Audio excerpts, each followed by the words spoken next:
here. Oh yeah, Little John is here. Fat Daddy wouldn't leave you wrong, baby. Welcome to the Surf Mojo Show. I'm Rick Pruett.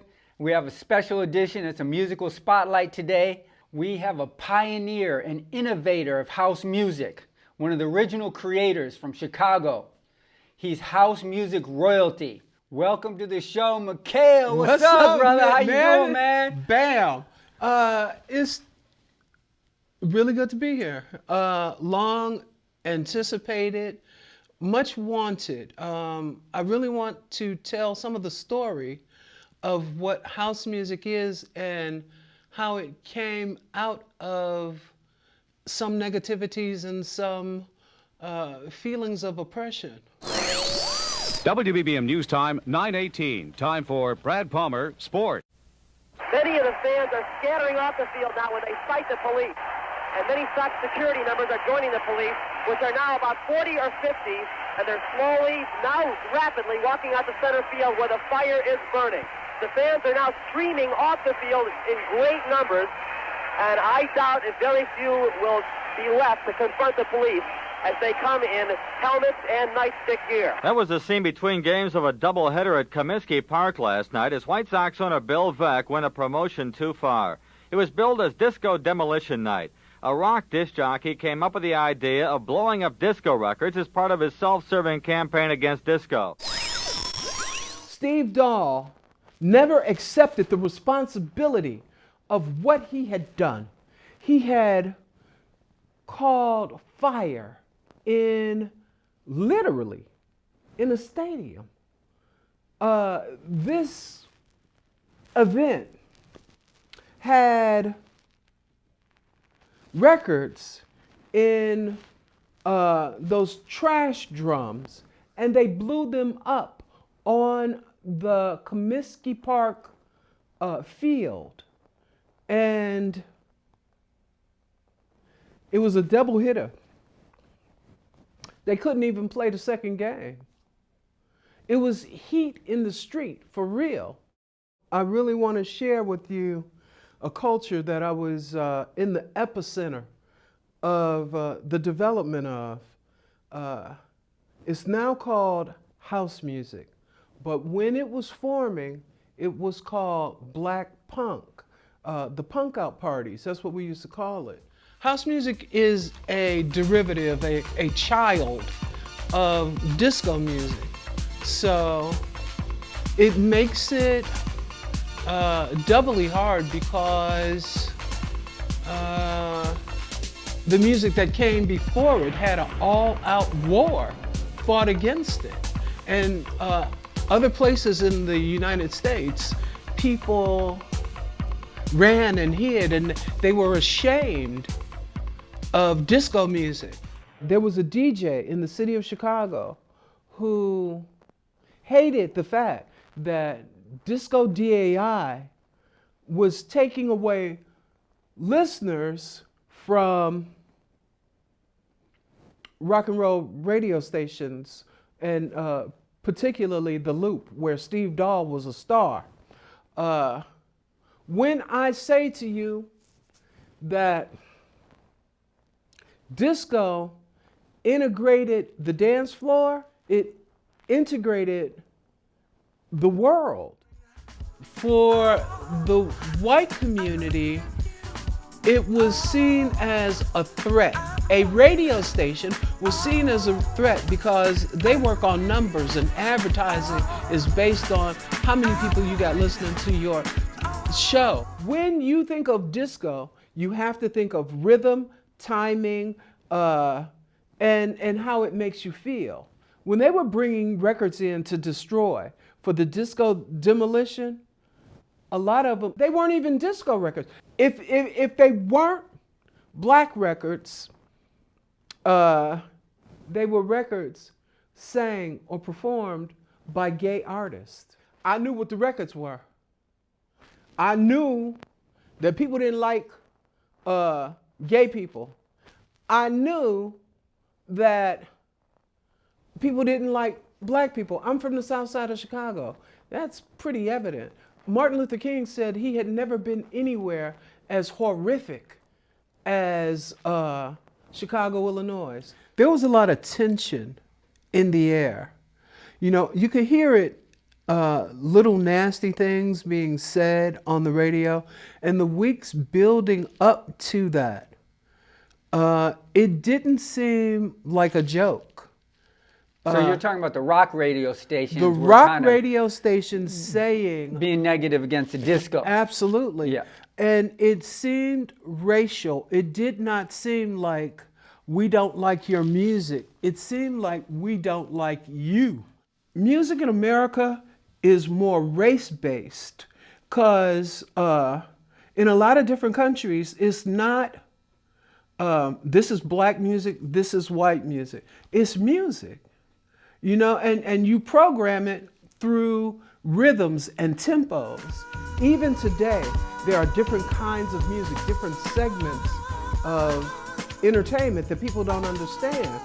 Like culturally, R&B music kept people on a kind of a grid. Something that people don't realize about music and art develop culture.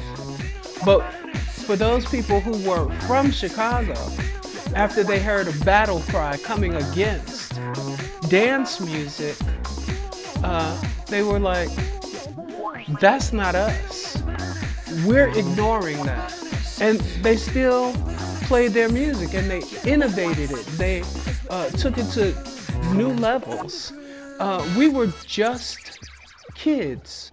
I wanted to see the girls on the dance floor dancing in bikini tops. That was exciting to me. I was not going to stop listening to disco because I wanted to see girls in bikini tops sweat. Exciting for me as a young man. I loved it. So in the beginning, we called it punk out music. We took the negative thing that they were saying about what we were doing. Punk music was also innovative at that time. And we took a mixture of the electronic stuff that was happening with punk music and Andy Warhol scene, and we took the disco music, we mixed it together, and we came up with a hybrid that really felt good. It made us feel good, and now people really don't realize where those beginnings come from, because now it's mainstream. Let me ask you about some of your history, even before, because I've heard your music. I know you're an amazing vocalist. Thank you. You've made many records. Yes, I have. But I was kind of curious about how you first started getting, like, when was the first time you knew you had a beautiful voice? I first was told that I could sing when I was like 9 years old. One of my foster brothers in my family of 8 came home from jail, and I had these big headphones on, and I was singing, and he said, "Boy, you can sing." And I was like, "What?" And then I hugged him, and he's like, "Yeah." It was the first time I ever had a compliment or somebody say something positive to me. Did your musical ear develop like in like a situation like the church, or like how did that? Here's Here's what happened. Okay. I was forced to go to church. Okay. And my talent is natural. Okay. It's not like somebody paid for some lessons for me or nothing like that. So I liked the structured singing. Okay. Singing in the choir was good, but I learned organized musicianship. I learned tenor, alto, baritone. I learned all of the parts. And I'm a first tenor. And I learned how that could influence people. I sang structurally in the church. Okay. But there was a guy who went to Catholic school, and he would sing Joni Mitchell, he would sing America, and I enjoyed that. The melodic thing, and then I had that soul background. I would like to listen to like for my soul background. Okay. I like to listen to Bobby Womack. Okay. If you think you're lonely now, wait until tonight, girl. You know, I was getting so much from that, but at the same time, I'm listening to Help Me, I Think I'm Falling in Love Again. When I get that crazy feeling, I know I'm in trouble again. So I somehow was able to mix the soul thing with the stuff I got from like Joni Mitchell and those other artists. You had multi-dimensional tastes. I was, you know, a palette of different sounds that influenced you. you know, you can be prepared for things and not even know that you're being prepared for something. When singing, people would stop and notice. So it, for me, was a release. I was looking for something melodic and soothing my mind. Jesus had enough compliments. I can understand that. There was a man by the name of Alonzo Greer. He uses the name Al Greer. He gave me exposure. Because of him and carrying his speakers, I grew. And I was able to DJ downstairs. It was a bi-level gym. I was able to DJ downstairs when he was DJing upstairs. I did that, and I grew a little audience. And I asked my aunt who raised me, could I get equipment? I really am influenced by the depth of God's presence in your life. God allowed me to go to the DJ pool where everybody, they pay money and they get a lot of records, all of the new records that come out. I didn't want to go in because there wasn't nothing in there for me. I talked to a guy in the parking lot. He said, I'll set you up. He gave me 2 turntables, a mixer, and some Sherwin-Vega speakers. Music has always been my refuge. I came to a place where I understood that I was learning. The culture was different. So I stepped out of my comfort zone and I joined on to these people who were listening to this music that was amped up. When I got to this party, it was different from anything I ever saw or heard. I had all of the hottest new R&B records, but I seen people say, we don't want that. Play some Frankie Knuckles. Play some house music. I'm thinking to myself, what is house music? There was a place at 206 South Jefferson. It was 3 floors, and it was what you would call an after-hours spot. It had juice bar licensing, like 80% gay, but the music was out of this world. Wayne Williams, when he came to the party that I was DJing, Wayne Williams was like the greatest DJ. They had a crew called The Chosen Few. Alan King was a DJ on WHPK radio, and he was playing disco. Disco DAI was playing disco. The kids who were listening to disco went to lab school, Catholic school. Their families were people with money. The house music scene is starting. How did you specifically start doing vocalizing, you know, doing vocals for records? Like how did, like, so you're a DJ, people were recognizing that you have a good ear and that you have a really good voice. So then they said, what, you want to be on this album? Or nope. Tell us how that started. I searched to find where the recording studio was, where Joe Wellbon, Joe Smooth was at. And I knew that they had just came off of the first tour. And You're talking about a house music tour? the first European house music tour. Gotcha. They played Wimbledon Stadium, and they played Limelight and a lot of big things. Then after that, it was called the Summer of Love. But house music, due to these people trying to sell these records, it was going everywhere, man. I went to DJ International record company. It was on Randolph, right off of Halstead, and I went there. I knocked on the door. Joe Smooth was a person who I really should be given credit for developing his career. I took him to the place where he first was able to get a job as a DJ. I told Joe Shanahan, this is my man. You need to listen to him play house music. Joe knew I was talented.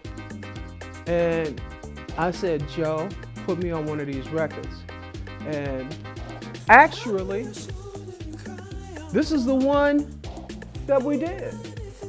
I loved playing music.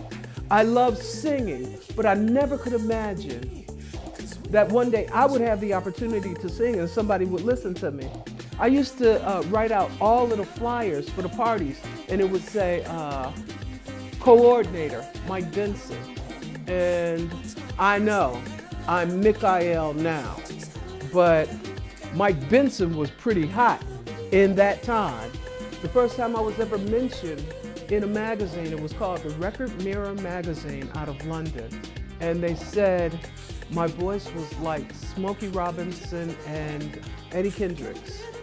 And a lot of my style, even today, is like Smokey Robinson and Eddie Kendricks.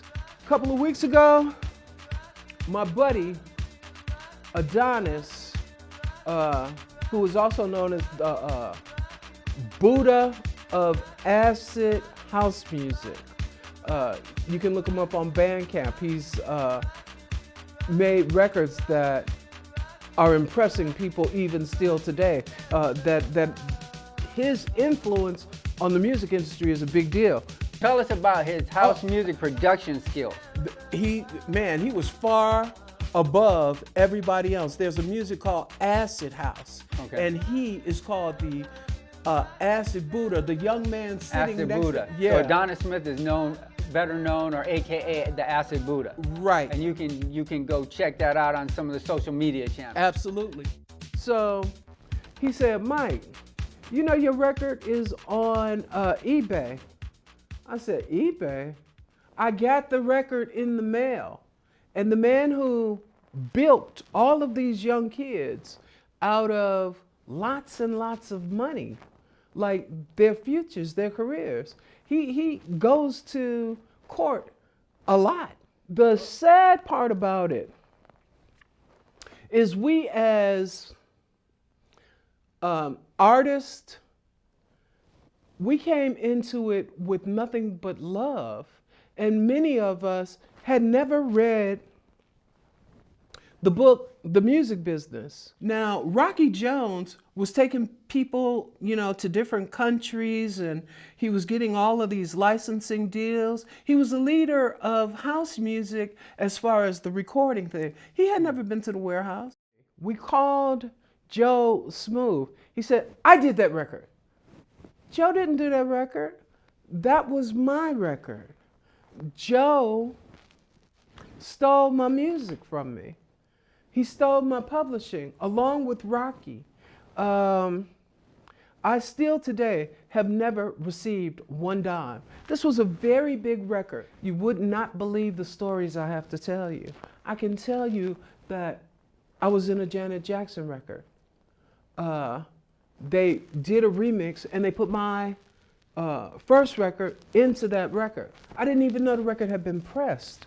A man came to me and said, Michael, you need to hear this. And he gave me 2 copies.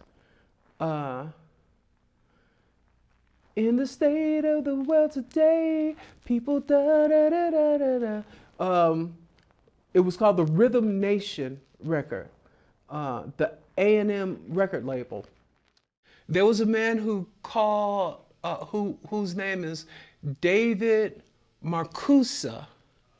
He owned a place called The Loft. And at the same time, Studio 54 in New York was very exclusive, where David Marcuso was letting in all of these people on the fringe of life's bitter world that wanted to dance. I mean, we know in the black community that's the innovation of dance and music go together in the black community. It's not a separate thing, and in a lot of other communities it's not necessarily like that. Those kinds of songs, the thing about the Catholic schools way of listening to music, in the R&B situation, you played nothing but strictly a R&B playlist. When you played for a Catholic school, how does that go? You won't get your whatever until you get your figgy pudding, you know, from that Pink Floyd album. Those sounds, those things that Influenced were, your palate as well. it really did. I like straightforward, melodic sounds, and then I like the electronic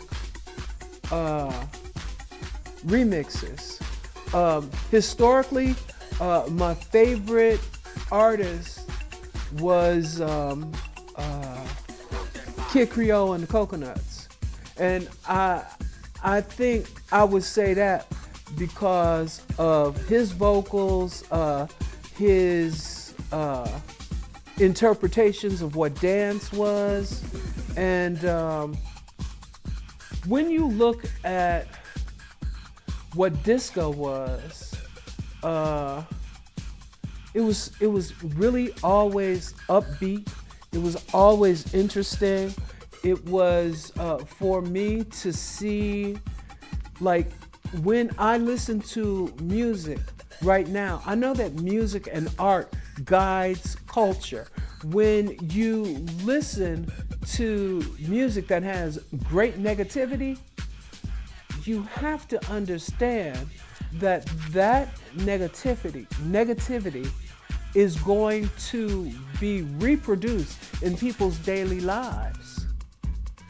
If you get a diet of bad music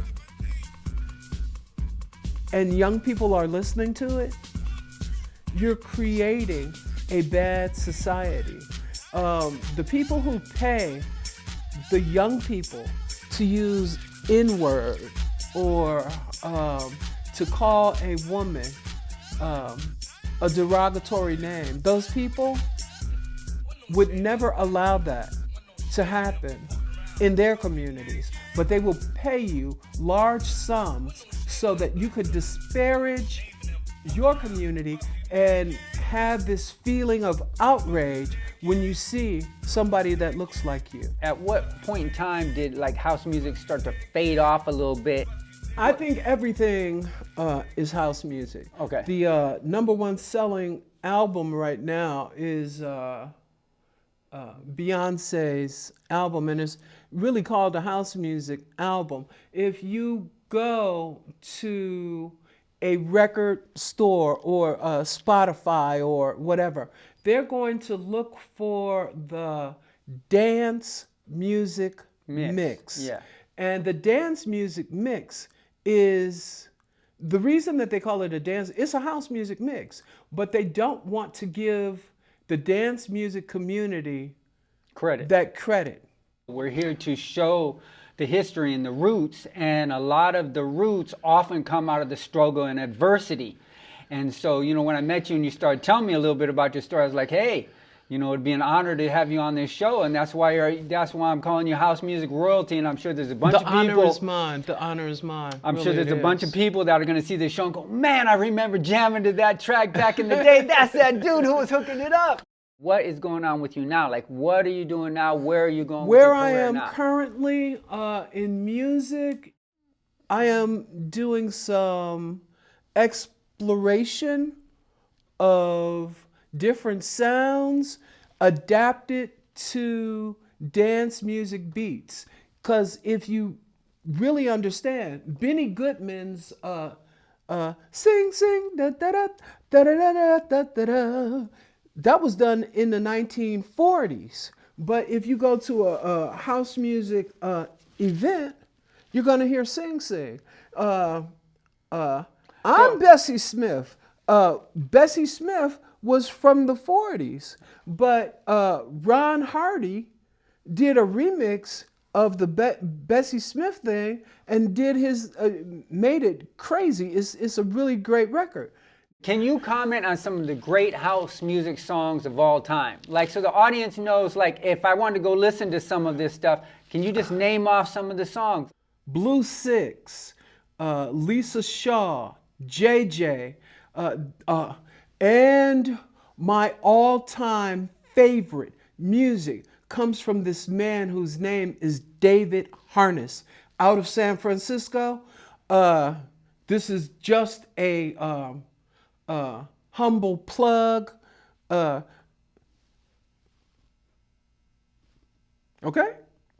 One of the greatest DJs that there is a gentleman that I worked with whose name is Glenn Underground.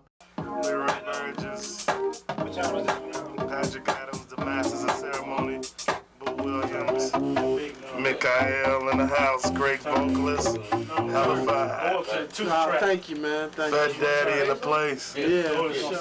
I do have another question for you. Tell me about this shirt a little bit. It says, I love house music. You know what? So, One of the greatest DJs out of Chicago, Kenny Ray, the old school DJ. You might see a mix on the digital stations. I would say some of the greatest house music, the modern house music, Naked music production out of San Francisco. you talked about some of the stuff you want to do now, writing the book. And the book is going to be about... It's called Race to the Dance Floor. Okay, and that's going to be about how house music evolved and became, And was created. how it went through such negativities. Thank you for coming on the Surf Mojo show. Thank you. But we do love the music because as far as I'm concerned, we're ocean dancers. We're cutting it up, we're hitting the lip, and we're playing music on the ocean. It's all a sound wave, baby. Let me show you something about the mojo. Sure. And you wonder why we took it underground.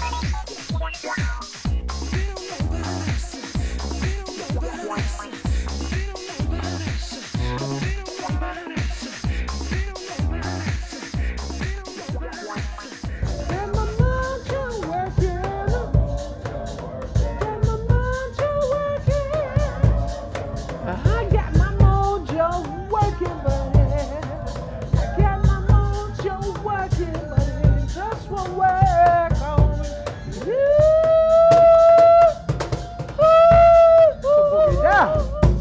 I got my mojo working, baby. You hear me?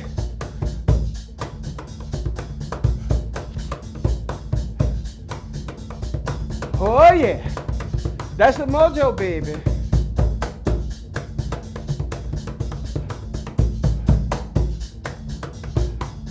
I'm ready for you when you're ready.